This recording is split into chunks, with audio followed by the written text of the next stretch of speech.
मथुरा वृंदावन में नेपाल के पीएम ओली पर भड़के साधु संत और नेपाली समाज के लोग। वहीं वृंदावन के साधु संत और नेपाली समाज के लोगों ने ओली का पुतला दहन किया। अयोध्या को लेकर ओली के बयान के विरोध को लेकर साधु संतों ने विरोध प्रकट किया। आपको बता दें कि नेपाल के प्रधानमंत्री केपी ओली द्वारा असली राम मंदिर को नेपाल में बताए जाने को लेकर वृंदावन के साधु संतों में रोष है।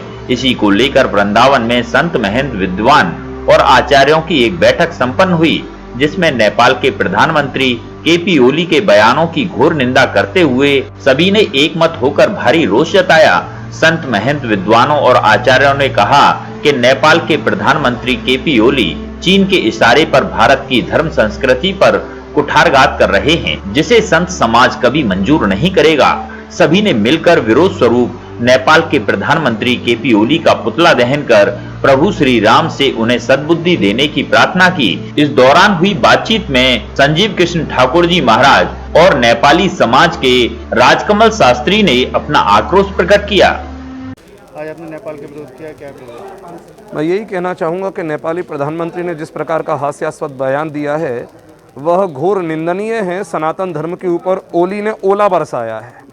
दूसरी बात ये कि जो विदेश मंत्रालय ने ये कहा है कि इतिहास परिवर्तन होता है, तो मैं इतना ही कहूँगा, इतिहास भले ही परिवर्तन हो, जगत का हो सकता है, लेकिन जगन्नाथ के इतिहास में कोई परिवर्तन नहीं हो सकता। हमारे सनातन शास्त्र शाश्वत हैं, अपरिवर्तनीय हैं। ऐसे भगवान भी अपरिवर्तनीय है और उनका जन्म यमुना के महाराज सरजू के तट पर और अयोध्या में हुआ है और वह भारत भूमि का एक अंग है। बस का बयान है कि भगवान राम अयोध्या में नहीं नेपाल में पैदा हुए। ये उनका बयान जो भी है ये सदा ही गलत है, बिल्कुल ही स्वागत योग्य नहीं है। इसकी हम घोर निंदा करते हैं।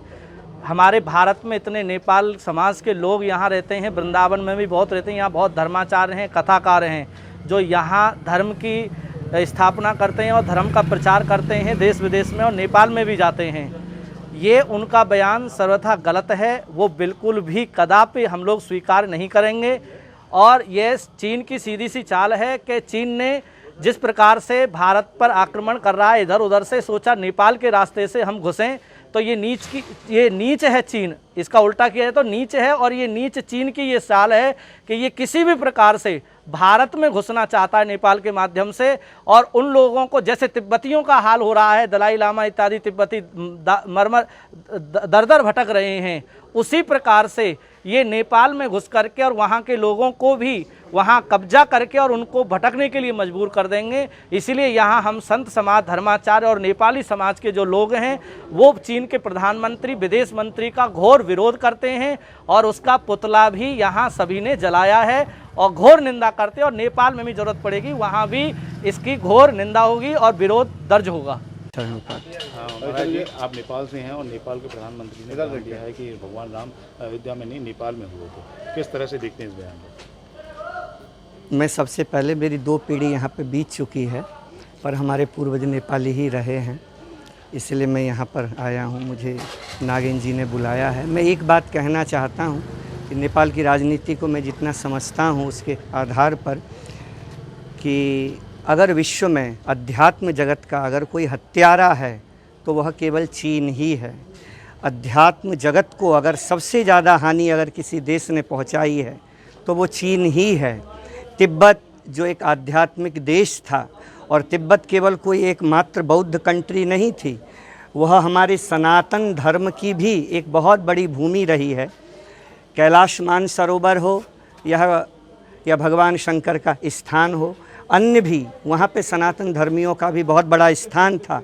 पर चीन ने हमारे सनातन धर्म को और हमारे आध्यात्मिकता को नष्ट किया। उन्होंने ख़त्म किया है।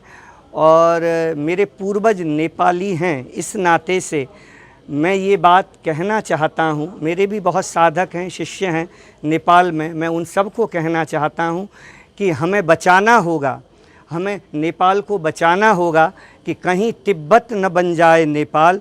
और नेपाल की जो संस्कृति है वो सनातन संस्कृति है, सनातन धर्म है।